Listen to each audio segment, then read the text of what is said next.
Hey guys, all of you are from Karnataka or from different places, right? Different places, okay. So we'll have it in English only then.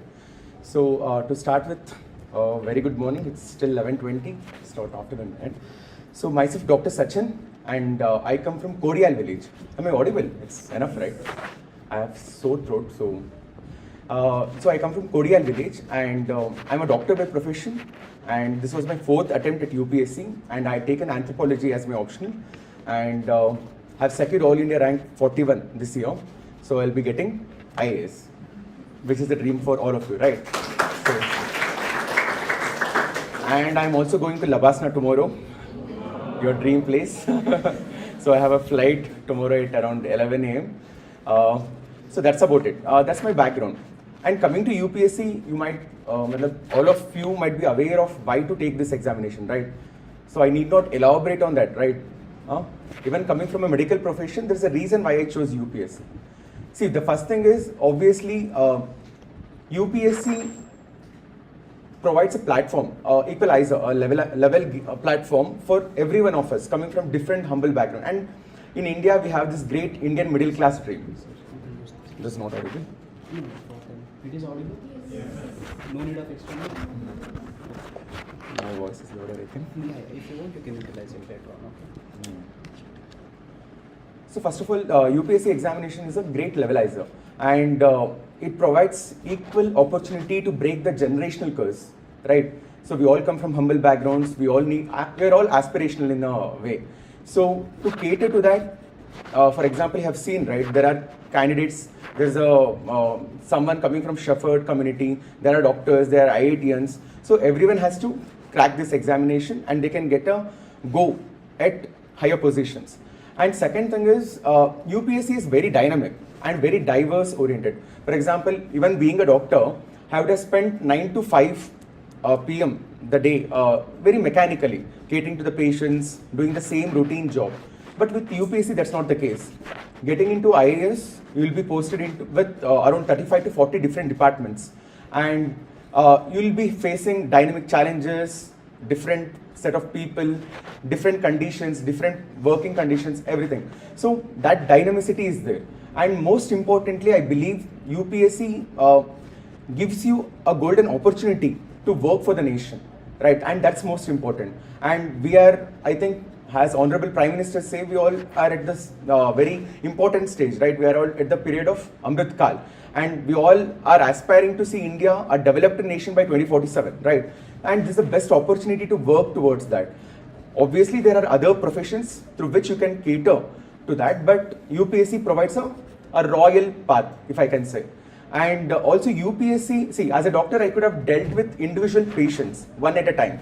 But being a IAS officer, being a secretary, I can even design a national health policy, which can be implemented by multiple doctors. So you address the causes at both root level and at also the mass scale. And that's the beauty of UPSC and its the positions that it helps you to go to.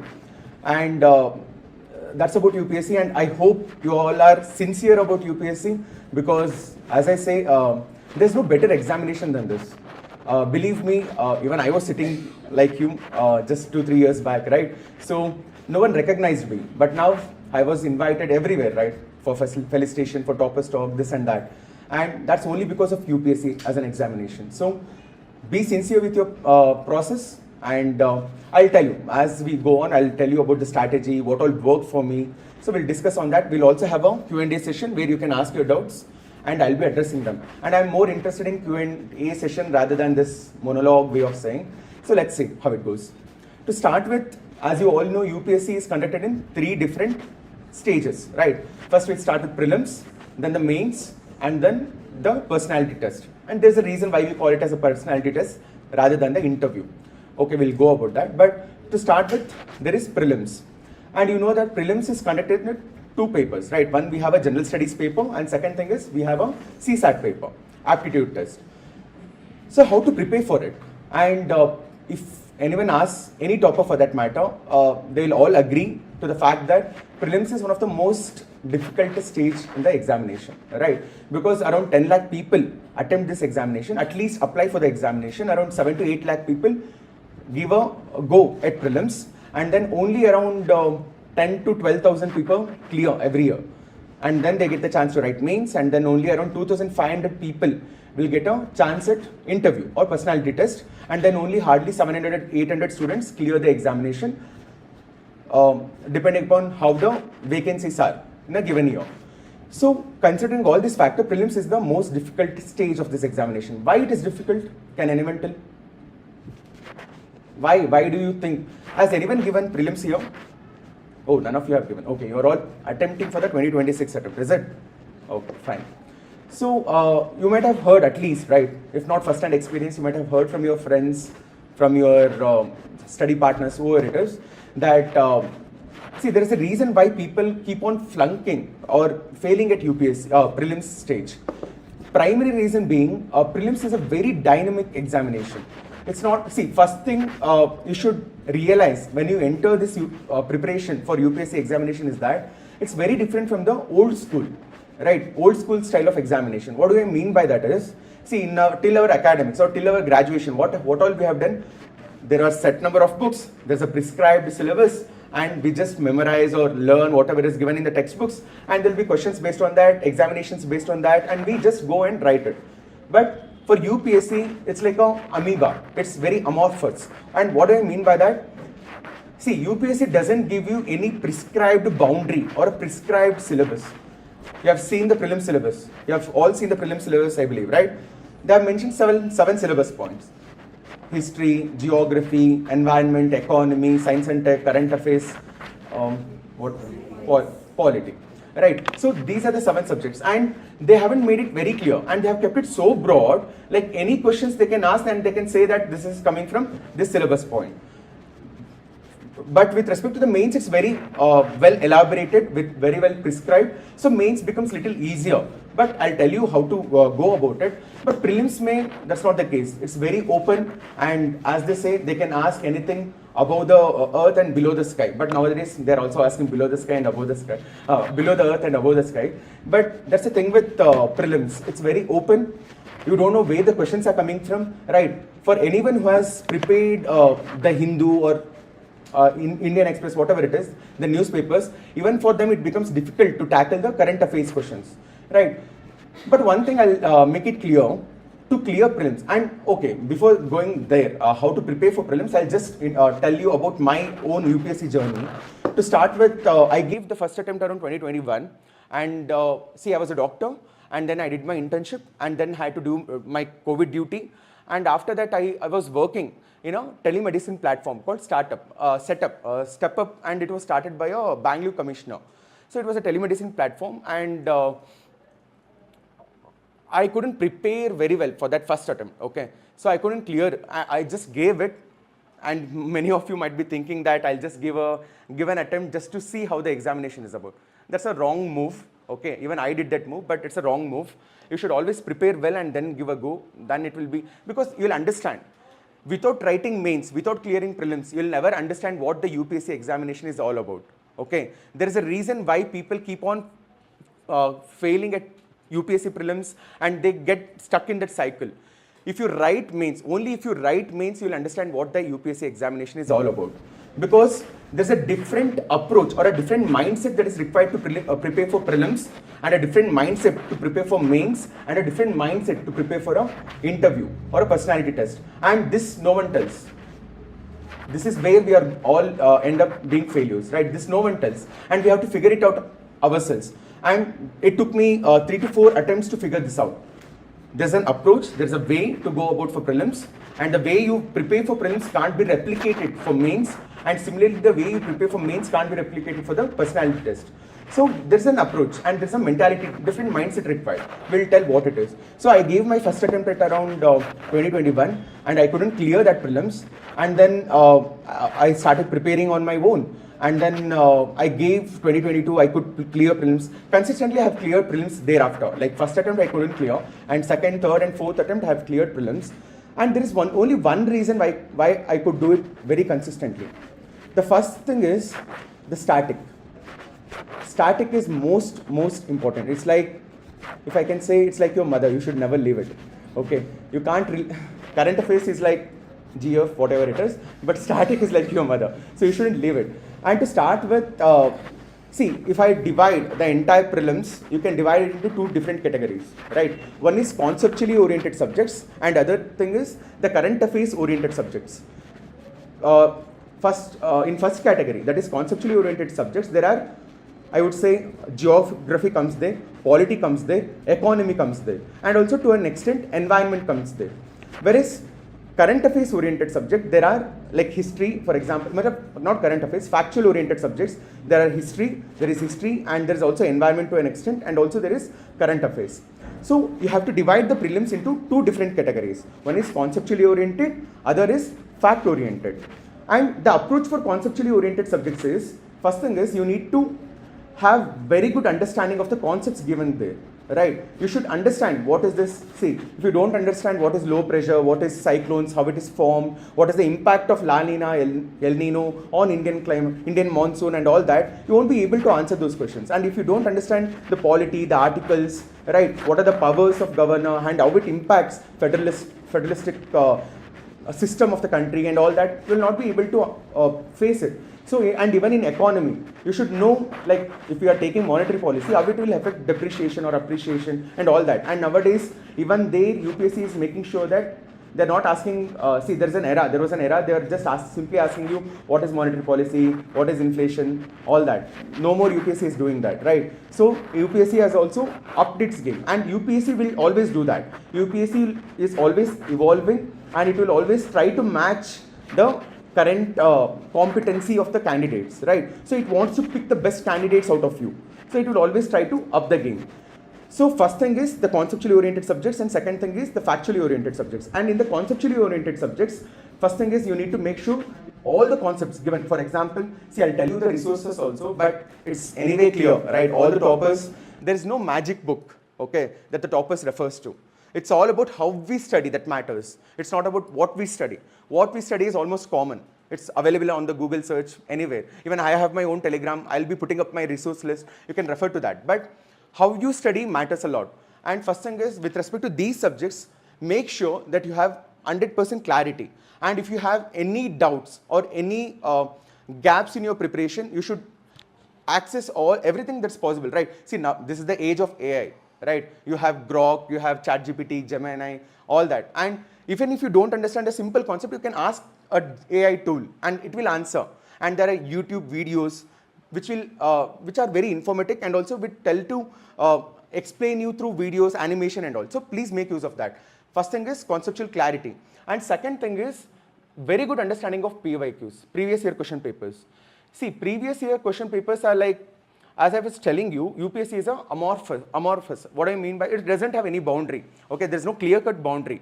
And these previous year question papers will help you set up that boundary, will help you identify what are the hot areas, what are the important areas, like what is the way UPSC is thinking, how it is framing the questions, what are the areas it is focusing upon.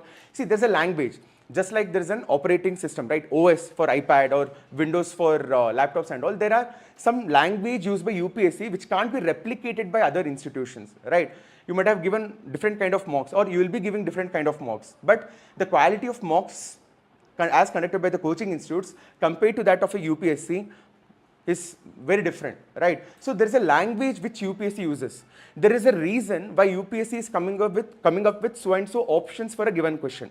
So you should analyze PYQ, and doing previous year question doesn't mean that you just refer to some questions and solve it and go. No, that's not the way to prepare for do the previous year question papers. What you need to do is see the question, observe the language UPSC is using, observe what all options it is giving for a given question. See, if it is asking, for example, something about a national park, there is a reason why UPSC is coming up with these 4 different options. Okay, UPSC could have used other options, but there is a reason why it is giving. So try to do that level of analysis. This is called meta level analysis. So try to do that analysis, and you'll get some patterns. Okay, and also doing previous year question papers will help you with content also. If there are any questions which are repeated from the same previous year questions, you should never get it wrong. Okay, see, the only difference between toppers and others is toppers will have a higher strike rate in these areas. One is the conceptually oriented questions. Second thing is anything that is repeated from the previous year questions, they are getting it right in 90 to 95% of questions, okay, 90 to 95% of the time.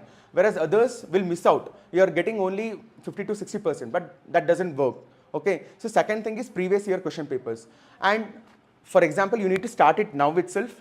Don't keep it for the last minute, okay. Try to do it like every day. If you can solve around 5 to 10 previous year question papers and try to analyze why UPSC, like, see, there is more than what I can say. You yourself will understand there is a reason, there's a way UPSC is using a language. There is a reason why UPSC is trying to show you those questions. See, for example, if you understand that, UPSC will generally try to ask those questions which have an impact on large scale, commoners, which has an impact on commoners. Only those kind of questions comes in UPSC prelims, okay. So there are some, there are some wisdom that is lying in previous year question papers, and that you need to taper to, okay. And then coming to third important thing with respect to prelims is, see, preparation is one thing, solving mock is a different thing altogether. And there is a way to solve the mocks. For example, or the question papers. And most of the topper friends that I have, most of us used to solve it in 2 rounds. Generally, people solve it in 1 round. That's what we do, right? No, try to solve it in 2 rounds. And how to solve it? For example, you need to do it, first round should be done in 1 hour 15 minutes, 1 hour 15 to 1 hour 20 minutes, okay. And what all you need to do in the first hour? The first hour mein, you should select all those questions which are right, okay, matlab which you know for 100% surety. Those kind of questions should be tackled, matlab should be answered. See, you should go through all the questions, and in that 100%, you can divide entire UPSC questions into 3 categories, okay. Oh, I think this is gone, huh? That's there. So 3 categories of questions. Okay, this doesn't.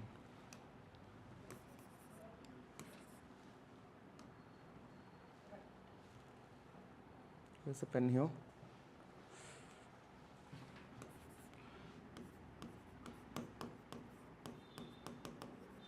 See, first thing is where you have 100% surety, okay. And then there are questions where you have 75% to 50% surety, and there are questions where you don't know anything about, okay. This is how you need to divide the entire question. There are 100 questions, right? So in the first round, go through all the questions, and in that, answer everything that you know, all the questions that you know 100% sure, okay. So that should come around 35 to 40 questions. If it's coming around 35 to 40 questions, okay, 40 questions is the optimum number, and if you're getting 40 questions right, if you know 40 questions, answer for those 40 questions with 100% surety, then for damn sure you know that you're going to clear prelims, okay. That's how easy it is. And generally, you know, right, out of 200 marks, you need to score only around 90 plus or even 95 plus, okay. So for that, 40 questions you need to know. That's the rule. And then there will be questions with 75% to 50%. And what do I mean by, like, you can eliminate one option. And to tell you, UPSC prelims is all about elimination. UPSC mains is all about answer writing. If you have to boil down entire UPSC prelims, it boils down to one word, that is elimination. And UPSC mains is all about answer writing. And elimination means, like, see, you shouldn't choose the answer directly. You should always eliminate those options which are wrong and then end up with a right answer. That should be the mindset. You shouldn't be ticking the right answer directly, okay? You should eliminate them. You should say this is wrong for so and so reason. This is wrong, this is wrong. And then you should end up with a right answer. That's the mindset. And here, in some questions, obviously you'll know all the 3 options are wrong and only one is right, and that is 100%. And some questions you'll be able to eliminate only one option, and in other questions you'll be eliminate only 2 options, okay. You just eliminate it at the first round, okay. Don't arrive at the answer. Just eliminate whatever you know for sure which is wrong in that given options. Eliminate it and keep it aside, okay. That's for the this thing, for those questions which are you have 50% to 75%. And there will be some questions where you have 0% clarity, so you can leave it out, okay. And around 8 to 10 questions, okay, not more than that. You can leave around only 8 to 10 questions for these kind of 0. See, on an average, there's a sweet spot, okay, and every one of us have to figure it by ourselves, and it's very individual, okay. For me, for myself, I used to attempt around 92 questions every year. That was my number, 92 plus or minus 2, whatever it is, okay. And generally I felt safe when I attempted over 92, okay. But it might not be the case with everyone. Some of you might have very good accuracy, so you might need to attempt only 80 questions. So try to say it, which works for you. For me, it was 92 to 95 questions. And I used to do this, like I used to leave those 8 questions, and these questions, you're not, when you do the second round, you should never visit these questions, okay? You should leave it aside. You should never visit these questions, and only these questions, this is there, and then you come here, like if you have 40 questions, see, this will take you 1 hour 15 minutes or so to do this round. Like you are going through every question, 100 questions, dividing into 3 categories. You need not divide it in the exam, in the paper also, okay? That's just the mental thing. 100% quality, anyway you tick the mark, okay? And 0% question, you cancel the question for yourself. And remaining here, you just eliminate the options, okay? Saying there will be A, B, C, D, you just eliminate these 2 options and leave it open, okay? Leave it open. When you do the second round, you'll arrive at the answer for that. And here, after doing this exercise, these 40 questions should be marked in your OMR sheet, okay? And that will take you around 5 to 10 minutes. Okay, and then 5 to 10 minutes may you mark, so this thing, and then you can count also. While marking, you can count, right? So you can count, and if you are coming around 40 questions, then you are on the safer side. 40 questions, you are safer. You will be clearing that year. That means that you need to take lesser risk with these 25 to 75, 50 and 25% questions, okay? There you need to take lesser risk. But if your 100% questions are coming somewhere around 35 or something, you need to take a greater risk, okay? That's how you need to strategize on the go, right? And then here also, based on that, obviously, see, if you can eliminate 3 options, right? And you are 75% sure, then you should always go for, like if you are able to eliminate 2 options in a given question, you should always attempt that question, right? A, B, C, D, like if you are able to attempt, eliminate those, if it's a 50-50% chance for 2 options, then you should go for it, okay? And then 25% you can make, depending upon the total number, whether I have to go for 25%. You are only able to eliminate only 1 option. Okay. Then those questions you can see for yourself whether you have to go for it or not. But this is how you need to attempt the paper. Okay. And now you have like 1 hour 25 minutes, right? 1 hour 25 minutes. Remaining second round should take you around 25 minutes, right? Last 10 minutes again you can keep it for marking, OMR. This is how you need to manage the time in the day of the examination, right? And also there is CSAT paper, and I hope you're all clear with the significance of CSAT paper, because I've seen my own friends who are very good with GS, they're scoring 100 plus in GS, but they're not able to clear CSAT. And so please don't neglect CSAT, and 2023 was one of the toughest for CSAT ever. See, considering my own case, 2021 I could clear prelims, like 2022 also I could clear. But what happened with 2023 is, 2021 I didn't clear, 2022 and 2023 I cleared. But every year I was clearing CSAT. And for first initial 2 years, I didn't prepare exclusively for CSAT. What I did was, I just relied myself on the previous year question papers, that to 5 years ka.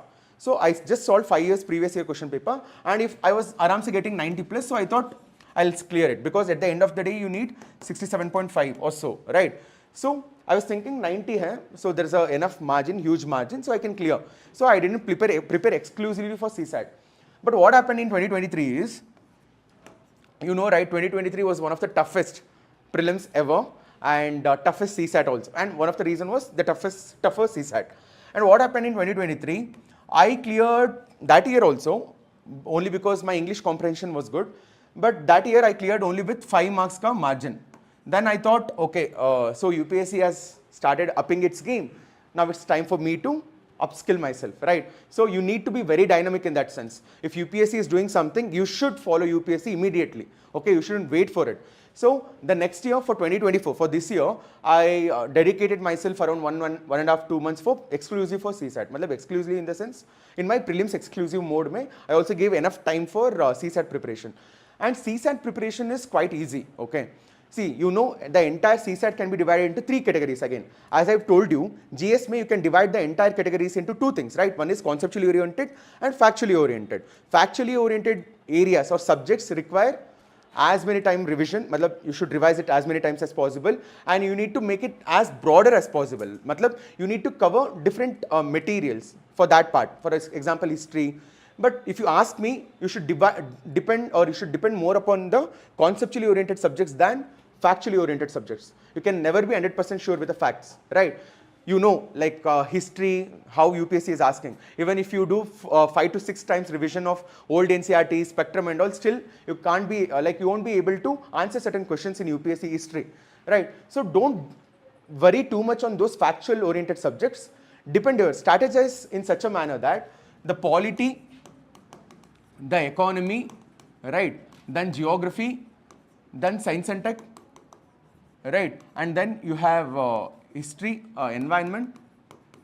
Environment actually till 2023 it was fine, like anything that you have read in current affairs you could have easily handled, but 2024 was tougher on environment side, like they were asking so many species, unknown species and all, so it was tougher, so you can't really, it's also factually oriented thing, so environment, then history and then the current affairs, and see where I am placing current affairs. It's the least priority for me. I'm depending myself majorly on the static part to clear the examination, not on the current affairs. And another major mistake students do is they give too much attention to current affairs. Okay, see, I'll tell you about the time management, there I'll address that part, but if you ask me, your static should be strong. Only because static, I had a good foundation with the static subjects, I was able to clear it consistently. Okay, so depend yourself on these subjects, prioritize them, and then give attention to current affairs, because no matter what you do for current affairs, UPSC has a way to bring questions from different areas. Okay, so don't do too much for current affairs. For current affairs, the preparation thing is 1 to 1.5 hours of newspaper reading every day, either the Hindu or Indian Express, whichever is comfortable for you, Hindu or Indian Express. And then if you can refer to PIB, right, Press Information Bureau, right, they have their social media pages, I think. I know you all are using Instagrams, Twitter and so if you can just follow those pages, you'll be getting the information there itself, right? Just spend around 1 to 1.5 hours for current affairs, not more than that in a given day.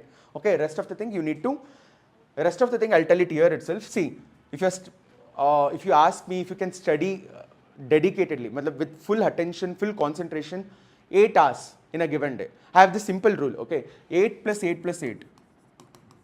8 hours to study with 100% attention, 8 hours for sleep, 8 hours for whatever you want to do. Okay, that's how easy it is, right? 8 plus 8 plus 8.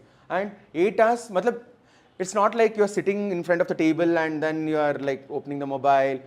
That's not how it is. Like with 100% concentration, if you're using mobile, you should just, see, I used to do this exercise where I used to keep a timer in front of me, okay? So I used to count the number of hours that I used to study. And I was being very honest with myself, and I used to document it on every day. Like, I didn't bring the material, so I can't show you now, but every day, the number of hours I used to study, right? So I used to document it myself. Even if it was 1 hour, I used to mention it 1 hour. If it was 12 hours, I used to mention it 12 hours. So if you keep that documentation, right, you will know the status of your preparation, how serious you are, how sincere you are with your preparation. So do that exercise. Just keep a timer, count the number of hours that you are studying on a daily basis, and document it. And at the end of the month, you can count the number of hours and you can see how much effort you have given for yourself, right? That exercise can be done.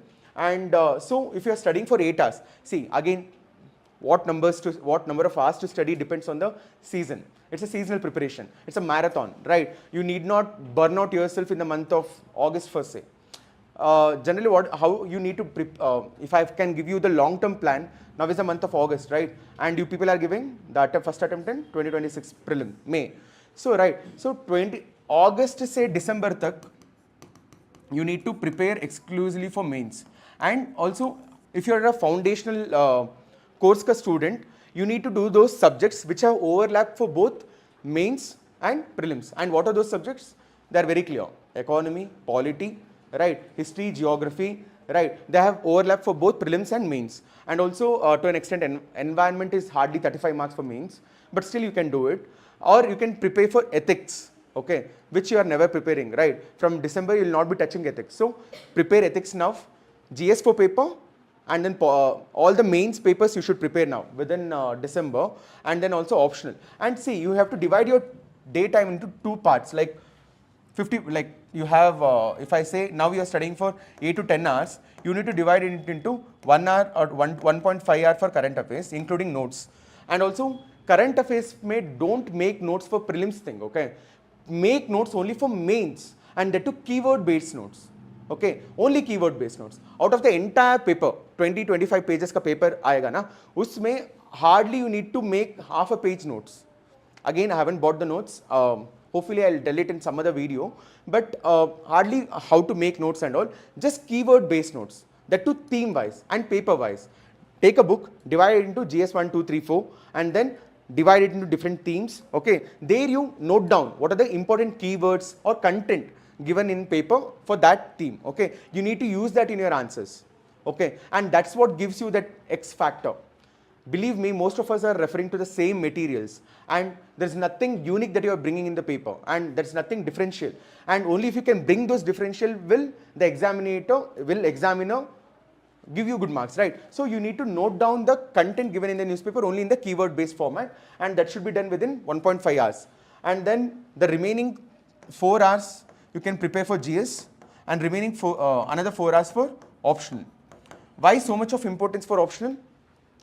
Again, GS papers may, especially GS 1, 2, 3, every topper, if you have analyzed the topper's mark sheet, every one of us will end up in the same bracket, right? There's a curve, right? And we all come up in the middle bracket. Like every one of us are scoring around same marks, hardly 15 marks ka variation hai.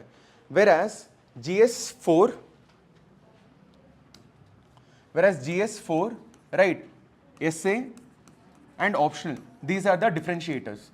These are the actual differentiators, okay? And that too, essay, you know how dicey it is, right?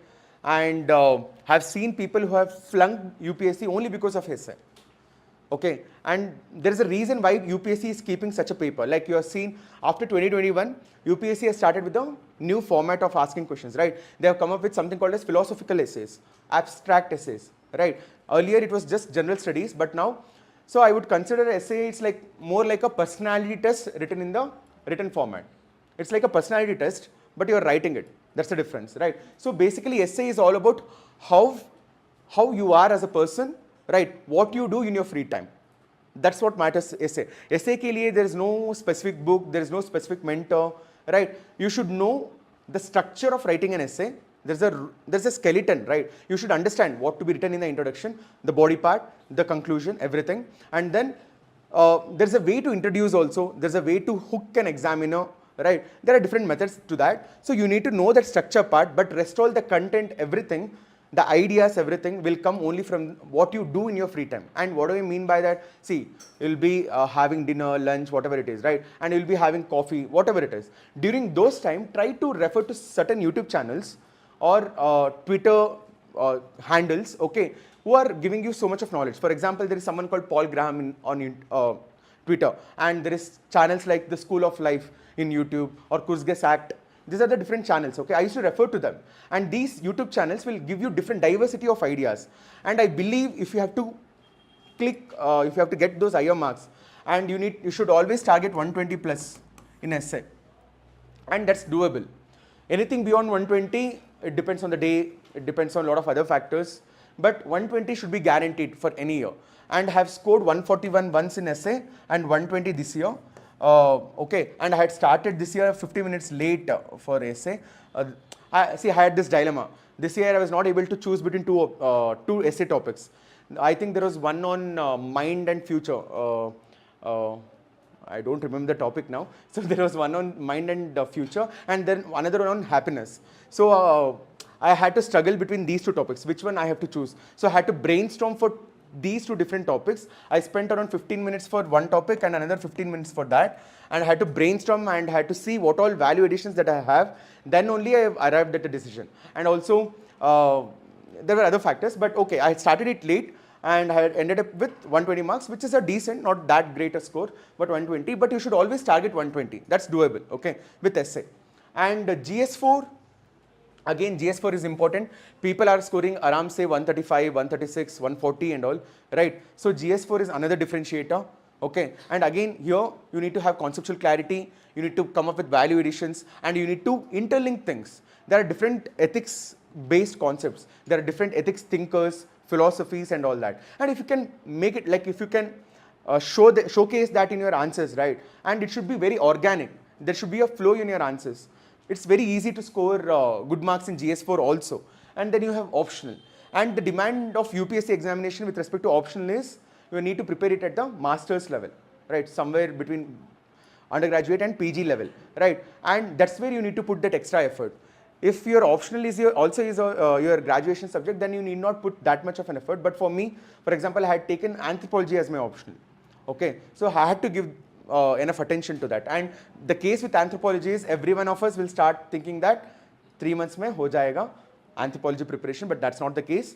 See, out of 12,000 people that are taking the examination, around 2,000, 2,500 students come from anthropology as a discipline. Okay, so there's a lot you need to do in order to differentiate yourself from others, in order to raise above the competitors, right? So you need to give that extra attention for optionals. And GS, again, UPSC notification itself says that you need not have a subject level, expert level mastery with those subjects, okay? If you have a general understanding, that's good enough. That's why it's called as general studies. But optional, you need to showcase that mastery, okay? And that's alone can give you marks. And optional is like Brahmastra, okay? So if you can have optional at your armor, right, you can win the game. And so please give attention to your optional. That's the reason we are dividing the entire day into 1.5 hours for current affairs, 4 hours for general studies and 4 hours for optional, okay? And then this was with respect to time management. We went to a tangent, that's okay, that's important also. And prelims may, another thing is CSAT, I was telling you, there are 80 questions. You need not attempt all the 80 questions, obviously. You need to attempt only 55 plus or minus 2 or plus or minus 5.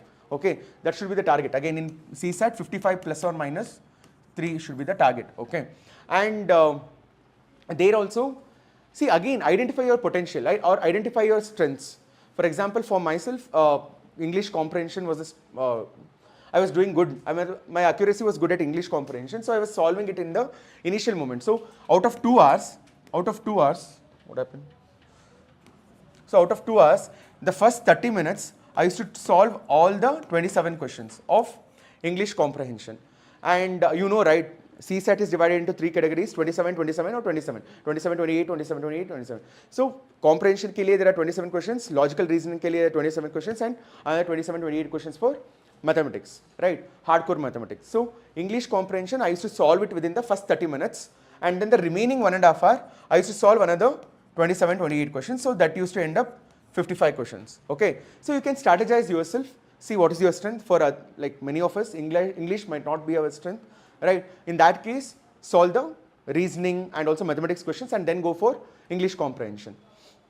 That's about CSAT. And also with mathematics, there are hardly 20 concepts, okay? If you can master those 20 concepts, time, train, distance, all that, right? So 20 concepts are there, around 20 to 25, that's it. So if you can master them, that's good enough for you to clear UPSC CSAT.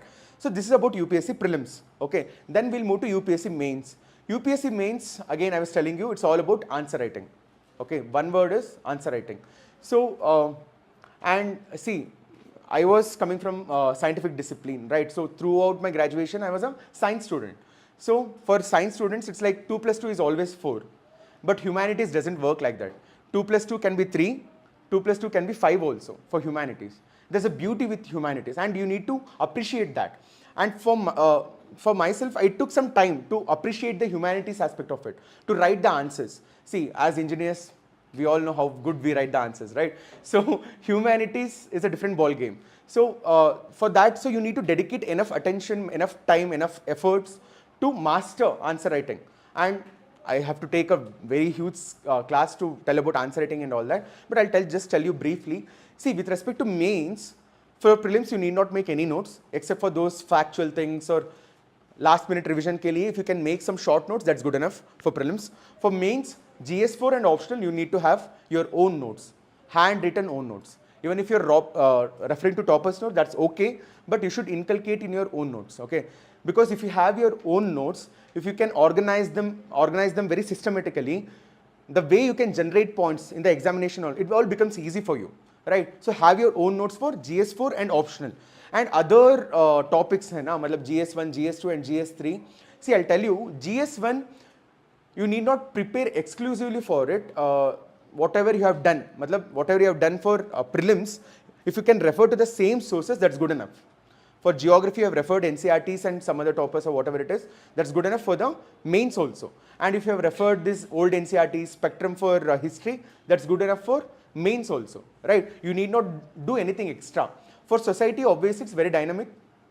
And society ke liye, one simple thing is, like, see, if you can refer to my Telegram channel, I have just shared one chart or what all need to be shown as X factor for a given subject. Matlab, what makes an answer look like a society answer? What makes an answer look like an economy answer? What makes an answer look like a history answer? At the end of the day, this is all about answer writing, okay? So you should just make an answer look like so and so, okay? So for that, I have given you, for example, if I have to say, society ke liye, you should know some sociological thinkers, okay? And there are very common thinkers. If you can make a list of hardly 15 thinkers, you can use them across. For example, there is someone called Dipankar Gupta, there is someone called Karl Marx and all fine, but there are, see, contemporary, if you can use them, contemporary thinkers and also Indian thinkers, it makes your point very credible, okay? So if you can use Iravati Karve for family, see, you can divide entire society topics into different themes and you can use the thinkers there. Okay, for example, anything that comes from caste, I was quoting Dipankar Gupta, I was quoting Surajit Jodka, I was quoting Vaishnavi Deshpande. So those thinkers were there. And similarly for diversity related, similarly for communism, secularism, if you can come up with some thinkers, right? If you can quote them in your answers, you'll get good marks. And there are also very easy way to prepare introductions and conclusions. You can have them ready-made. Because UPSC is repeating themes, right? 1 year it will be asking on secularism, the other year it will be asking on communalism, regionalism, and so and so. So if you have a ready-made introductions and conclusion for those themes, it will be easy for you, right? So I was quoting Dr. Ambedkar for communalism and Gandhiji for regionalism, whatever. So I had made a set templates of introductions and conclusions, and you can do the similar exercise for society. So thinkers, quotes, and also for society you can also use see, there are certain power words or keywords or vocabularies, okay? Sociology related vocabularies that you need to use. And you can get that list of keywords for a given subject and you can use them in your answer. Don't write it in plain English, okay? Not everyone will appreciate that, okay? It should be simple, but at the same time, it shouldn't be silly, okay? So start using the vocabularies related to the subject. See, for example, if you're using geography, you should speak in terms of high pressure, low pressure, right? The temperatures, the humidity and all that. You need to make it look like a geography answer. So master those keywords given in the given subject, okay? So similarly for other subjects, I've made a list. You can refer to that chart. That's how you need to make sure that your answer look like topper's answer. And then coming to mains mein GS 1 2 3 don't make notes. Only common themes ke liye you can make notes. That to one pager, that to keyword based, and then remaining you can just make it dynamic, keep it dynamic, and refer to the current affairs. See, GS2 and 3 is highly current affairs dominated, right? Whereas GS1 is static. So, and also be curious. See, for example, this year, there's a question on twisters. And not many one of us knew what a twister is. But thank my luck or whatever it is, after clearing prelims, I went for a movie. And there I saw a trailer related to twister movie. So I could answer, I realized that it was a hurricane or something. So I could handle that question in the examination hall. So just keep yourself curious, okay, with what's happening around. That will come in your benefit. And answer writing ke liye, always, regularly, on a day-to-day basis, every day, write 2 answers, okay? 2 to 3 answers for GS, 2 to 3 answers for optional. And that you must do every day, especially after studying a given theme, okay? Before that, you need not start it. But once you understand a given topic, start answering them. Start answering the previous year question papers related to those topics, okay? And every day, you need to give 30 minutes to 45 minutes for your answer writing. 30 minutes at least, okay? And then another thing that you need to do is topper copy analysis. And that's most important. And most of us never do topper's copy analysis, right? And what do you mean? Like, see, there are toppers for different subjects, right? Just open their copies and try to write the same answer to the same question that the topper has written, and try to see what the difference that the topper is bringing from your answer. Try to see how he is introducing, how you are introducing, how he is concluding, how you are concluding. What are the, how is he handling the body part? How is he dividing a question into different subparts? Okay, this is what you need to observe. okay? And also, how is he handling those questions where he has minimal content, where he has much content, how is he consolidating it? So try to observe these things. What's his way of presentation? Okay, this is most important with respect to toppers' answers, right? Try to analyze them and try to learn from them. It's like a treasure, okay? Toppers' answers, like nothing can give you the wisdom that the toppers' answers can give you. And it's inherited. We all inherit from the previous toppers, right? So you also should inherit it, okay? So that's what you need to do, toppers copy analysis. First thing is answer writing, second thing is toppers copy analysis, and also third thing is previous year question paper analysis, because there's a way UPSC asks questions in patterns, okay? I used to remember, but again, I'm not remembering it now. What's the use? What's the point? See, there's a reason 19th question, GS3 ka 19th question was always coming from agriculture, GS2 ka 19th question always comes from IAS, something like that, okay? There's a pattern in which UPSC is asking. And if you have some, some perspective on that, it becomes easy to handle those questions in the examination also. You can manage your time well. So try to find those patterns by doing previous year question paper analysis, okay? So these are the three things with respect to mains preparation. And coming to personality test and optional, make your own notes, refer to standard textbooks, that's important. Again, UPSC is asking questions from standard textbooks, okay? If you do Ember and Ember, if I have to say my own case of anthropology, doing Ember and Ember is must, okay? Do Ember and Ember, refer to toppers copies, and then keep yourself updated with what's happening, right? Anthropology also, there are some dynamic things with respect to archaeology, with respect to evolution part and all. So refer to the newspapers, integrate into your answers, okay? And also socio-cultural anthropology. There's a lot happening in day-to-day basis, right? So try to inculcate them in your answers. So that's way to prepare for optionals. And then coming to personality tests, see, personality test ke liye you need not worry much now, okay? Only thing you should take care now is how good your personality is, how truthful you are, how humble you are, how honest you are, how, you should have that skill of critically analyzing anything, okay? See, at the end of the day, what happens in the hall or in the room during the personality test is, there will be 6 members or 5 board members, 5 to 6 board members, and they'll be throwing you random questions, okay? Most of the times it's random. Sometimes you can find some pattern, but you should always prepare for the worst case. So you should always prepare for the random questioning, right? So 2 things you need to do. One is, you should have your own authentic opinion on any topics that can be asked, okay? For example, any infrastructure, roadways, airports, you should have your own opinion. And that will come if you're doing the newspaper reading thoroughly.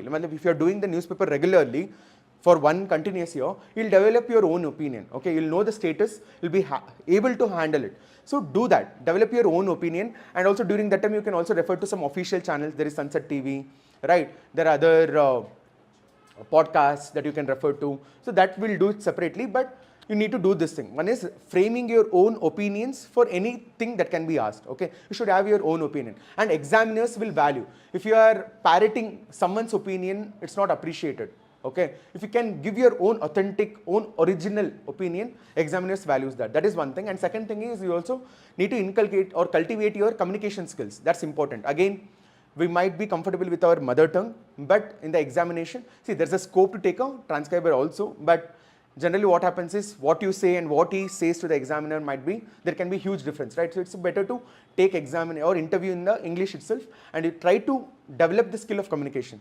And that will come through mock practice.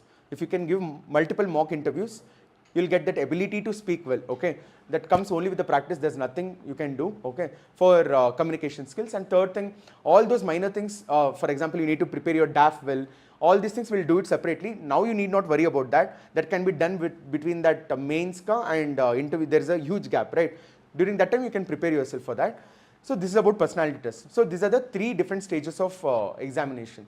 And coming to the mindset, see, what I say is, this was my 4th attempt. I could have seen myself as failure in first or second attempt, and I could have quit the game or the examination, right? But I didn't think like that. For me, what worked is, I always had this growth mindset. And what do I mean by growth mindset is, I used to always think in terms of, it's like a skill game. UPSC is expecting certain level of skills from you, right? It's demanding certain skills from you to tackle the examination. And this is my current level of skills, okay? So what I thought was, when I failed the first attempt, second attempt, I thought, okay, this is my current skill set, but UPSC is asking something higher, right? You need to just bridge the gap. Always give your attention to bridge the gap. Okay, don't formulate an opinion saying, considering yourself a failure. Just because you clear prelims doesn't make you a successful candidate. Just because you fail it doesn't make you a failure candidate. Okay, it's always a learning process. It's always dynamic. So just don't label yourself anything. Okay, just understand that this is the current skill set, but UPSC is expecting some other skill set, and how to bridge the skill gap. That should be the attention. Okay, that's the way to tackle the failures, and that's the only way you can persevere also. And perseverance will only come if you have that passion, or if you know why. If you can answer why you are coming to UPSC, why is that you want to do UPSC, rest all WH questions can be answered, okay, can be handled. Where, what, how, all this can be answered only if you have why UPSC is stronger, right? If you know, if you're doing it for the sake of taking a revenge, because some father had said, mother had said, that doesn't work. Just because you want to have that power, that doesn't work, right? Have a genuine reason why you want to crack this UPSC as an examination, and then other questions can be handled, and that will give you internal motivation, and nothing can beat internal motivation, right? External motivations, you know, you will see a reel and then it goes off, right? Hardly takes half an hour to boil down. So just keep your internal motivation higher, and you know, like if you can write it down, just write it down somewhere. This is the reason why I want to crack this examination, right? Let it be genuine, let it be honest, and you need not tell it to anyone else also, okay? So know why you are into this UPSC examination. That will help you tackle other things. And also give attention to your mental health. See, there's a game of mind, right? Here we are not using the physical body. That's the reason I'm little overweight. See, you have to use your mind, right? You need to sit and study, right? So there, what you need to do is take care of your mental health. Basically, if you don't have your mind as your support, as your armor, you can't tackle this examination. And give adequate break in between. For example, even if 1 day goes out of 30 days, not in a week, okay? 30 days may, 1-2 days goes also, it's fine. It's totally fine, okay? But you need to rejuvenate yourself and give time for leisure activities. Like if you can go for a walk, listen to a music, okay? If you're visiting ashram or something, do it. If you're reading some literature books, non-fictional books, do it. Okay, half an hour, 1 hour, you can dedicate yourself for some exercise, whatever it is, okay? Give adequate time, 1 hour every day, okay, for that. And also in between, have a good support system. You need not tell everyone that you are preparing for UPSC. Why to tell that? Let success speak, right? I never revealed that I was preparing for UPSC. I used to grow beard, okay, during my preparation stage. And whenever my friends were doing PGs, they completed their PGs and all. And they used to ask me, what you're doing? I was telling them I was trying to, okay, not tell it here. So I used to give them very silly reasons. I used to tell them, I used to joke about it, okay? Just take it easily. Don't try to tell that you are preparing for UPSC and try to increase their expectations and increase your own burden and pressure, okay? Keep it silent, keep it very close, okay? Have a good support system. And during, they had invited me for the Hindu event, actually in Bangalore, here itself, and I had addressed around 2,000-3,000 students. So I was telling there, you need to develop this ecosystem or ambience, okay? That is most important. What we do, what system, it all boils down to the process. It all boils down to the system that you develop or you integrate into your preparation. Because see, only the process matters. The results obviously will come, right? The means matter, and ambience, ecosystem, all these things matter. And what do you mean by ambience? First of all, having the right self-discipline or self-routine, okay? You should always know what you are doing in the given day, okay? See, you should always break down. And I used to do this, this reverse timetable, okay? So you need to know, for example, you are in the month of August, and next you have the examination in the month of May. So how many months remaining? Okay, you calculate that, okay? And also you know that August to December is a time to prepare for mains, get ready with your optionals, right? And then December, I would say January say also you can start January, February, March, April, May. 5 months is also good enough for prelims, okay? It's more than enough. But if you're a first attempt and if you have that fear or you're repeatedly failing at prelims, you can start early during month of December 15 or so. But otherwise you can start from January, and then August to December, and then January to May. This is prelims exclusive mode, okay? This is mains come prelims mode. Like if you're a first attempt guy, obviously you need to do all those subjects which are overlap between prelims and mains, right? Economy, all those things. You can do it now. And then June to whatever, August or December, it's all mains exclusive mode. Okay, this is how you need to prepare. And what was I telling you? So if you know this broadly, then you need to boil it down. Okay, this is what you need to do. Then you have how many months? August, September, October, November, December. 4 months, 4.5 months, right? So 4.5 months mein you need to master an optional. So how many syllabus points are there in the optional? There, for example, I think there are around 55 syllabus points in anthropology, like 32, 23, something like that. So 55 optional points. So even if you cover one topic in a given day, you need 55 days. So boil it down, make your own timetable, okay? Boil it down to number of hours every day. Every day, this is the target that I need to accomplish. That should be clear. Okay, that's what makes the examination tangible. Otherwise, it becomes very abstract. And preparing it abstract doesn't work, okay? So prepare it tangibly by boiling it down to daily goals. This is what I will be doing in the day-to-day basis. Okay, you should be clear with that. And then, if that becomes clear, okay, your time management is taken care, your motivation is also taken care. Okay, most of the time what we do is we are all seeking motivation from external side. But if you know this is the task that I need to do in a given day, it becomes easy for you. Okay, your mind itself will tell you to wake up and do that, finish the task. Okay, and even if you have backlogs, it's okay, it's fine. But as long as you are covering it in the coming days, upcoming days, okay? Every hour, like every backup that you have, you need to dedicate half an hour extra, 15 minutes extra. So don't make it cumbersome. You can divide it, make it, and you need to up your game during this period. Prelims exclusive mode, and then take a break for 1 week or so after prelims, and then again, mains exclusive mode, you need to up your game, okay? And during that time, you need to prepare for 12 hours. Okay, mains time pe 10 to 12 hours you need to prepare at least, and also prelims time pe. So that's how you need to manage your time well. And if you have any doubts now, you can ask. It's too much of monologue for me. Yeah.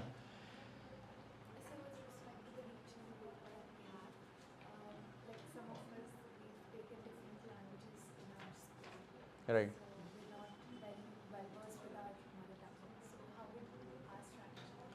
See, for regional paper, see again it's just a qualifying paper. You need to score 35% of marks, I think, right? 40% of marks. Okay, fine. So you need to score only that many marks, and there are essay writing in that, right? There is an essay for that section, and there is a comprehension. It's all easy. Hardly it will take you 2 to 3 days of preparation, and that can be done during mains exclusive mode. Okay, during mains exclusive mode, that is between June to August, that time if you can dedicate 3 to 4 days, that's good enough. And if you are very apprehensive of your mother tongue, whatever, like if you don't know how to write or how to comprehend the difficult vocabularies and all, you can start reading newspapers again in the regional language. Whatever language is difficult for you, you can start with that. But it shouldn't be a problem for you. If you can just get those 120 plus marks, I think you are clearing it. So it shouldn't be a problem for you. And then start writing. During those times, if you can dedicate 1 hour every day, 1 hour every day for 10 days, you're good with regional paper. That's not, and you just need to score around, I'm not sure, 30, 40 months. Like, that's not a case. That's not a difficulty. No? You can do it. No, most of us will clear. See, for English, I don't think English is problem for you, right? Only regional paper, right? So regional paper ke liye, you have books. For example, Hindi, I know there is a book dedicated UPSC regional paper ke liye, there's a book available. But for other languages like Kannada and all, I don't think there are books available. But if you can see, it's at 10th standard. They're asking you all those, in Kannada we have something called Sandhi, Samasas, right? Grammar and all, right? So they're asking it from there. So it's an easy thing. Don't give this much of attention to regional paper, okay? During mains exclusive mode, keep it for mains exclusive mode, and give only 1 hour every day for 10 days. That's enough. Enough. Mother tongue before. Like you have been studying English you are not speaking, you're good at speaking, huh? No. Okay. Then you need to give extra effort. Then you need to repeat extra effort. Like for that, start reading regional newspaper. Start listening regional news. Okay. These two are good enough.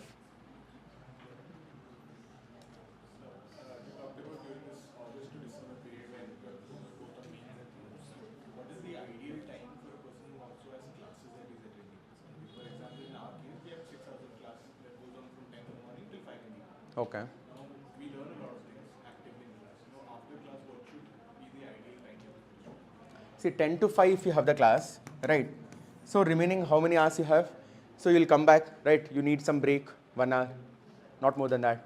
So you're starting from 6, right? Again, so you can divide it into 6 to 9. So 9 to 9:30 you can give for your dinner, and then 9:30 to 12, whatever extent. If you are a owl, like you can start study till late night, you can do it. Otherwise, if you are waking up early, you can give that task. So basically for myself, I would have done 9:30 to 11:30. Again, it was depending on the season. If I was in Delhi, winter I used to study late night. Okay, summer I used to sleep early. So it was varying, so you can make it very fluctual. But if you are comfortable, 9:30 to 11:30 or 12, okay, then you can sleep at 12, wake up at around 6:30. Morning also you can study from 6:30 to 9 at least, right? This is how you need to do. And here what you need to do is whatever you have done in the classes, right? You can just revise them. First thing that's important, whatever you have done in the class, revise them within 1 hour. That's enough. And rest all you need to give for your own self preparation. Nothing beats self preparation, okay? So you need to give you need to sit and study the standard books. You need to sit and study the toppers copies, toppers notes. Okay, you need to sit and study the current affairs yourself. Okay, those things you have to do it now, in this period. So ideally you have to dedicate around 8 hours post-class. Post class is not 8 hours, at least, see, you are saying 6 hours of class you have, right? So I would say 5 hours also if you can dedicate, that's good enough. That's very good enough, okay? So how did you do your toppers copy analysis? Which did you refer or? See, there's toppers copies ka marks list available on Telegram channels, okay? For each different subject, there are different toppers, okay? You need not go by the rank itself, okay? Someone in 300 rank might be scoring very high in certain paper. So you need to refer to him, not the ranker, right? So there was toppers copy Excel sheet available on Telegram channels. So I referred there and I just shortlisted 2 to 3 toppers for each subject and I started with that. And doing it regularly, you will also develop the skill of what works and what not. You'll be a good evaluator yourself, and that should be the case. You should always be a good critic. Okay, if you're not your good critic, then you're not winning this game. I'm telling it honestly, right? If you're just hallucinating, if you're just thinking that whatever you're doing is the best, it never works. Okay, there's always someone who is doing better than you. Okay, always have that in mind. There's always someone doing better than you. Okay, so always aspire higher, dream higher, and over time you'll realize what works, what doesn't, and this is how you need to start with. Was it like you wrote your first time? Initially you wrote your answers and then referred to this analysis, or how did you jot down? No, it didn't go that systematically for me. I started writing answers, then I gave it to my friends to evaluate. We used to criticize each other. This rank 24 this year is my friend, okay? So we used to prepare together this year. So we were good critics of each other. We used to harshly criticize. We used to brainstorm, for example, essay also. What we were doing is we were brainstorming for 15-20 minutes for a single topic. We were never writing. Every week we used to write one essay, but beyond that, what we used to do is during those mains exclusive mode, every day we used to brainstorm for one topic. We used to choose some difficult topic and we used to just sit and brainstorm. And he used to come up with his ideas, I used to come up with my ideas. And we used to criticize each other ideas. So we used to improve each other's game. Okay, so those things can be done. And so to start with, you can, if you have mentors here, please give them your answers, ask them what works, what not. Okay, have those mentors, have those friends. Okay, and then you can, you yourself will develop that skill of what works and not.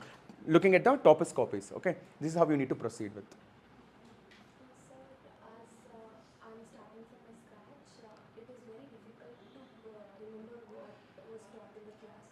So what was your strategy during this course? See, I used to make running notes, okay? And very dedicatedly, I used to make running notes. So whatever is told in the class and whatever I felt is important, I used to note it down. So obviously, even if you forget, you have something at your hand, right? So that's how you need to make a running notes. And second thing is, do the revision immediately. And in psychology, there is something called as memory forgetting curve, okay? Whatever you read in the, like if you are studying it today, you need to revise it within first day. Okay, you need to revisit it within the first day. And whatever you have revisited the first day, you need to revisit within the 7th day. Okay, and then the 15th day, and then the 1 month, and then 3rd month, and so on. So there's a curve. Obviously, you can't be this systematic, and if you are being this systematic, it's very good. But even if you are not, At least try to revise it first and then 7th and then 15th over time. Okay, then it will retain, you will retain the information. And more important than that is, you need to have conceptual clarity. If you're not understanding it, you're not remembering it. As simple as that. First priority is always understanding. Understanding the concept, understanding the issue, analyzing it, and trying to relate it to the daily lives. If you're not able to relate a concept to your daily happenings, then no point of it, right? So you need to apply it. You need to laterally think. If you should be able to use the concept you have studied in economy in somewhere in environment somewhere in history. Okay, you need to laterally think. So this interlinking will happen only with multiple revisions. So after MBBS, you joined the job or directly into the preparation? No, that's what I was doing COVID duty and I was in telemedicine platform. So after that, after first attempt of failure, I was into full-time preparation. Sir, interview, what kind of questions did they ask you according to the lab? See, it depends. It varies again. For me, see, as a doctor, that's my primary identity, right? So almost 40% of the questions came from medical area or health-related aspects, and remaining 40, it was well distributed for the GS topics. Back then, there was Trump ka tariff things happening. Now also it's happening, but it was very high. Trump's tariff, urbanization-related questions, and also based on my DAF, I had mentioned Vachana or something, so they asked me questions on Vachana. So these kind of things happen. These were the different areas that they asked, and it's very dynamic. Like, see, whatever the mock interviews that you are seeing on the YouTubes now, it's not like that. Okay, it's very different. Actually they are very cordial.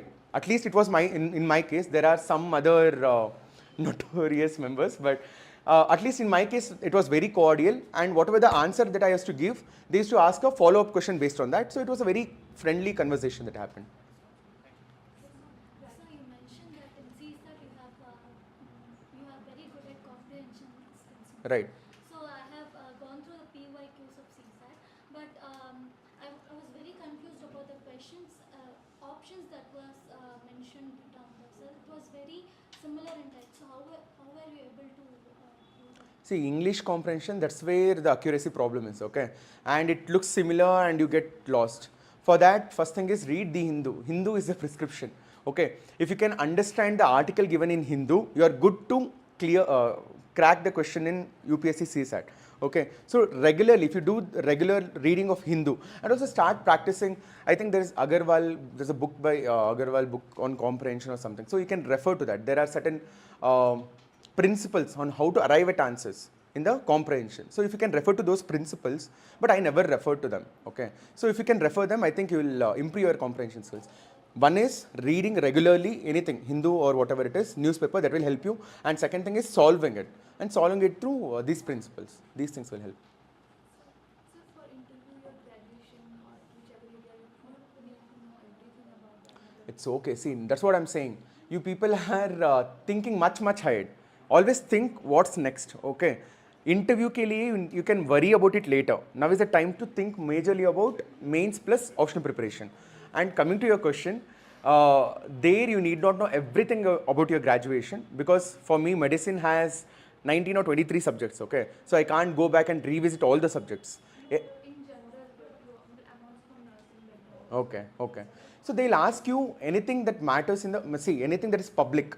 For example, they'll ask you why there is increasing non-communicable diseases, why Kerala is the hot spot for communicable diseases. These kind of questions, which has relevance. They'll not ask you technical questions. They'll not ask you what is bradycardia. They'll not ask you to diagnose a disease. They'll not give you symptoms. That they'll not do. It will be very general things, okay? General things which are relevant to all the public health related questions only. So in medicine, we have something called as PSM, community medicine. So I had to give a lot of attention to community medicine, not other aspects. So is August and December we have to dedicate to mains. So how much time do you dedicate to one question answer writing from August to December for receiving? That's what, if you can dedicate 30 minutes. See, initially you'll not be able to write an answer within 30 minutes. Okay, and you all know this rule, right? You should write 10 marker within 7 minutes and 15 marker within 11 minutes. Okay, this is the rule. Obviously, you'll not start with that mastery. Initially, even I took around 30 minutes to write single answer, 15 marker. But that's okay, that's how you start with. So initially that's fine, but over time, over 1 week, over 1 month, you need to improve upon your speed. So we are writing It's okay. It's a good point, good place to start with. Okay, but over time you need to improve. You need to start. See, answer writing is all about thinking. How you think, how well you can brainstorm. If I tell you, British economic policy ka impact on Indian agriculture or Indian village system, in what all dimensions you can think, quickly, that matters. Okay, so it's a thinking game more than a writing game. How well you can think, how well you can come up with the points, okay, how well you remember and apply those value additions, okay, those things matter, and that will come with revision and good understanding. You should develop your own mental map. Okay, you should know where to place what. Okay, if you have that clarity, it will become easy. So it's okay to start slow, but over time you need to improve. And see, if you can answer questions regularly on a regular basis, there will be overlap. Okay, there will be thematic overlap. Okay, the way you think for certain areas will be similar to how you handle the other questions, right? The content will be similar. How you apply only matters, right? So you'll get used to it. So the thinking and all, it becomes easy. So that's the importance of practicing. So start with it, but over time you need to improve. Most of us are relied on AI or Google for the answer writing, like how the structures has to be, the content has to be. So what are the value addition points so that we can be different from others? That's what I've shared one in my Telegram. I've shared the chart in my Telegram channel. Refer to that. I've told you what needs to be there in history answer, what needs to be there in society answer. Refer to that. You'll get idea about it. Sir, and I wanted to take anthropology as option. So you said Amber and Anwar as a big two. Right. So is that enough? Should I? No. It's a starting book. It's a standard book. Okay. After that, you need to refer to some toppers copies. Okay. You won't believe across these 4 years of preparation, I've made around 3,600 pages of anthropology notes, but I have kept it for myself because I didn't get the time for scanning and all. So if time permits, if something works, I'll see if I can upload it on my Telegram channel and all. But that's the kind of effort I had to put. I refer to toppers notes, integrate. See, I refer for given topic. Right? Anthropology can be divided into 4 different topics: socio-cultural, and then part 1 में, and also part 2 में Indian and tribal है, and also here physical anthropology is also there. I had kept 4 different books, and then I rewrote. So there was a lot of short notes and all that I made. It will take time. Okay, so it will take time. Integrate toppers notes, standard books, and current affairs. These 3 you integrate and make your own notes. Or if you are referring to some toppers note, that's fine also, but have that understanding. If you write it down yourself, now you will get that muscle memory. It will help you.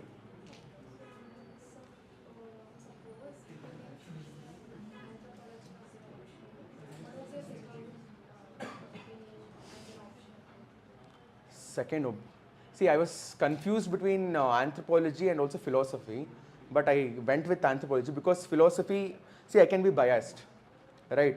So I can be biased towards Advaitism or Vedantic philosophy, and then it might, it might not help me in analyzing well with other philosophies.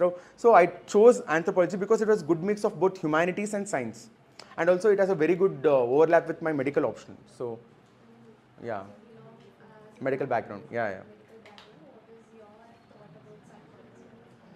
Psychology you can take, but again, see, while choosing optional, these are the 3 factors important. One is how well passionate you are about that particular optional. Okay, if you have that interest, genuine interest, then you need to go for it, because otherwise, see, you never know how many attempts it takes for you to clear UPSC. So you might have to read it for 3-4 continuous years, right? So first thing is your interest, that becomes a priority. Second thing is availability of the materials and mentors. Okay, look at the market, see if you are getting good materials or mentors, test series. If you don't have that, then what's the point, right? Interest you can develop, but these things also matters, right? Any other questions?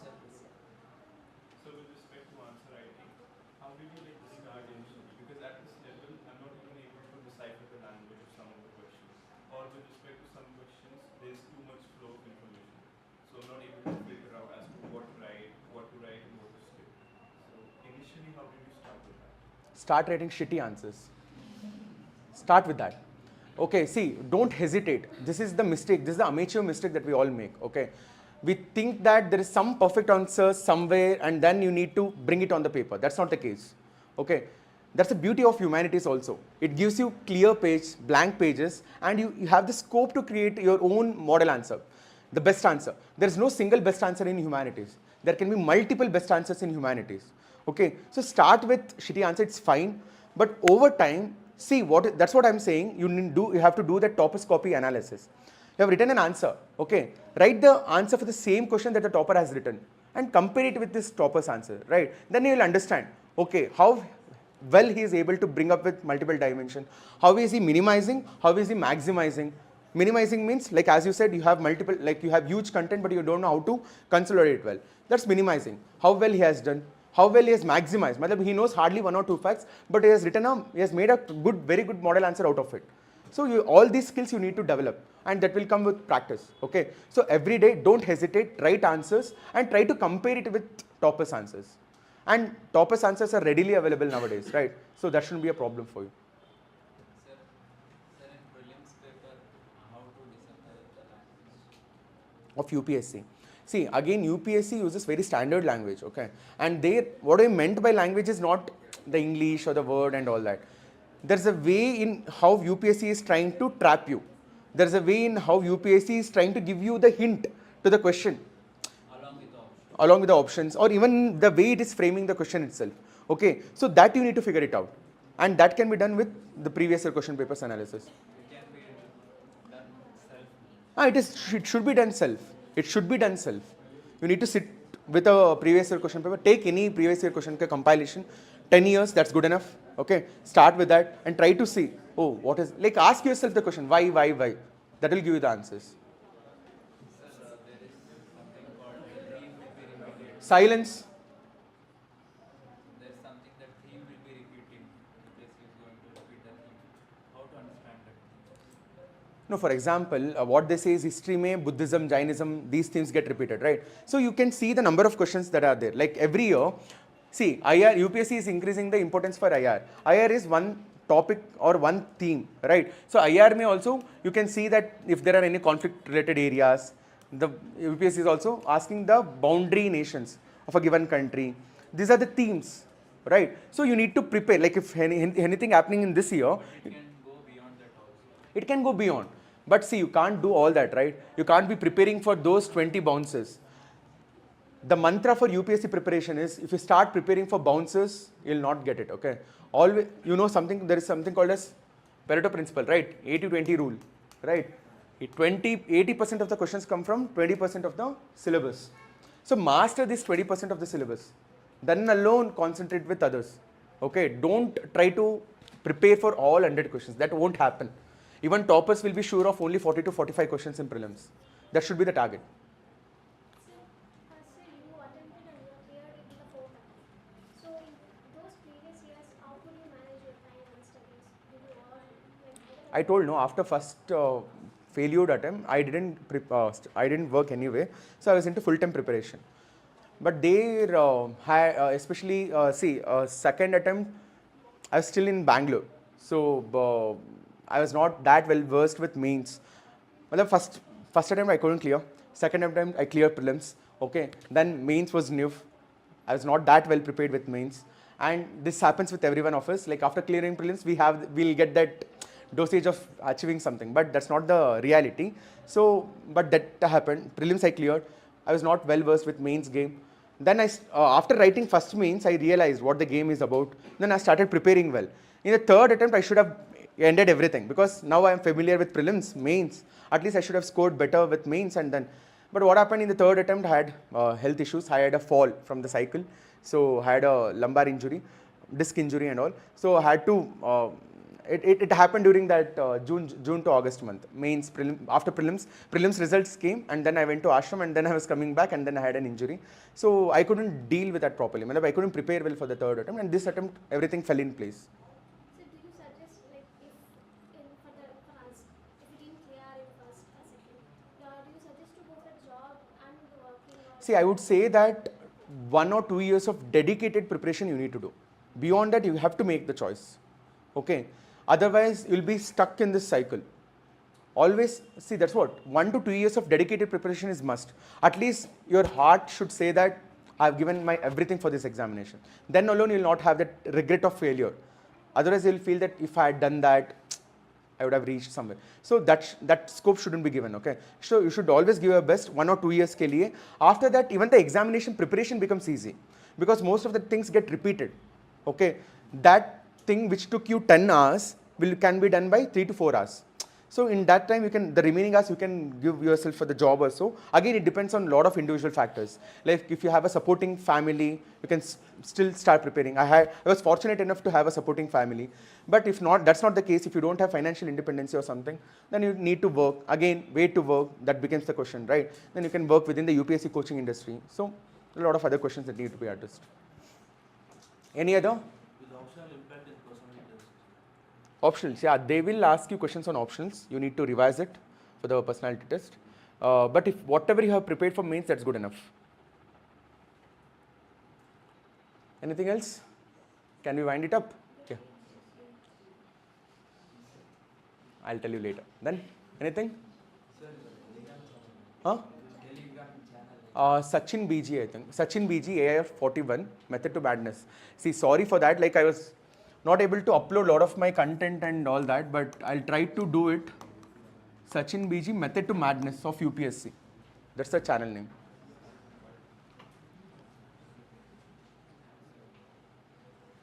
Anything else? Yeah. I don't know how many question papers you read for before prelims or mains. How many question papers, like mock test did you give? For prelims, I would say that at least 50 mocks. 50 mocks, matlab including half length and full length, everything. Okay, 50 mocks. And then even if it is 50 questions, it's fine. See, you need to target around 1,000 questions for prelims. That should be the target. And for mains, I think you should target around 200 questions per paper. 200 mains questions per paper. In that sense, your content is also, you'll reach certain threshold of content which you can use for writing answers, and also you'll gain some mastery of answer writing also in those 200 questions. Anything else? We can wind it up, right? It's also 12:45. When the major emotion is the relief that you'll get. See, when the results came, I was in Buddha temple. So it was kind of a nirvana moment for me. Nirvana from the cycle of examination. So that was there. And it's been great after clearing. Like these 2 to 3 months, like I've spent like what all bucket lists you have. No, I have almost cleared 50 to 60% of that. I traveled, I went for a monsoon bike ride. Then there was a lot of greets and meets. There are politicians calling you, there are institutions calling you, there are felicitations happening, there are talks that you are giving, that you are motivating at the schools, colleges. So it's going good. So, initially, right now I provide you with the running notes and all of that for the classes which are happening. So, like when we're trying to attend the these questions, it's just like a summary of the notes which is given. No, that shouldn't be the thing. That shouldn't be the thing. So, to add something else, like You should always add. See, that's what. There is no prescribed books, okay? You can't say that you're writing well from that content and no, that shouldn't be the case. You should be writing the best answer for that question. It's not about where you're getting that content from. So you should be integrating both your notes and also the current affairs and anything that you have read. Anything that you have read across, like if you're referring to Sunset TV, AIR, like there is Akashvanika AIR and all that. It's all India radio basically. So if you're referring that, you should be using them in your answers. so would we be eventually able to develop that skill? Because as of now, we can't even get the points. Because No, you will develop that skill. That's what. Start writing, start practicing, start comparing. See, if you have, that's what, toppers copies will help you set this bar, okay? This is the bar, okay? This is the bar toppers copy. You might be somewhere here, but it's fine, you'll develop. And this difference you can analyze only, like this difference can be seen only if you do the toppers copy analysis. There's no way. Toppers copy analysis, or if you have some right mentors who can guide you, like if you can criticize and tell, this is what you need to write in the introduction, body, conclusion, this is how you need to present and all, that will help you. Either mentor or a toppers copy. sir, in the case of men's answer writing, we know, suppose let's take the 10 marks, and it is for 150 words. We know the answer, and answer is only for 100 words. What is the... But generally, you need to write your answers for 150 words, and it will take. See, there's a mathematics behind this. If I had got enough time, I would have addressed that mathematics of examination also. For example, in a given paper, you can write around last benchers, hello. Either sit in the class, or if you are not interested, you can go. Okay. There are people who are listening to sincerely also, right? So there are mathematics of answer writing. For example, there are 2 blank pages for the 10 marker, right? So 2 blank pages you can write around 17 to 18 lines. And this is what I did during my first mains. I was not I was not having any content, right? So I was just sitting there and I was just measuring the length of the paper, the width of the paper, so that I was preparing for the next attempt. I was thinking, okay, this is the scale. This is what I'm taking one line, how many lines I'm writing, how many words in a line I'm writing. So this analysis I did, and generally for myself or anyone, like 17 to 18 lines should be written in one page. And then in each line, if you can write around 5 to 6 words, it will add up to 150 easily. Okay. And also if you have 100 words, you can start with diagram. You can include those presentations, right? Schematics, flow charts, diagrams, try to fill up the page. And it should be relevant. It shouldn't be like you're writing a diagram for the sake of writing a diagram. Okay. Through those presentations, this is called as presentation, and that will again come through answer writing practice. Thank you. Yeah. Last question. Okay. Yes, of course. So in some mock interview, I was just seeing some were trying to like thread scenarios. So they were asking, do you believe in God? Those things can be dealt later. That's not an important question. Did you refer to all the standard books of all these subjects? All the books? No, there are certain standard books, right? Like for example, polity ke liye Lakshmikant hai, right? Geography, NCERT should be done. History, spectrum should be done. Old NCERT should be done. So thank you one and all. All the best. And see, UPSC is not the end thing, okay? Even if you fail or even if something happens within your UPSC preparation, the examination is such that it will build a good personality, okay? And one of the primary reason why I chose this UPSC examination is because I knew that UPSC will transform my personality, right? And it definitely happened. Whether success indicates that or not is a different question, but as a person, you grow through this examination. And that's why this examination is important. And I believe that during this age, right, we should always try to be job givers rather than job seekers. So there are a lot of opportunities outside UPSC also. And if you are preparing for UPSC, there are multiple different examinations that are coming under the same bracket, right? So you can attempt those examinations as plan B also. So there is scope for much things beyond. Don't take this examination as the end goal. I did that mistake. I tried to overestimate this examination. You need not do that, okay?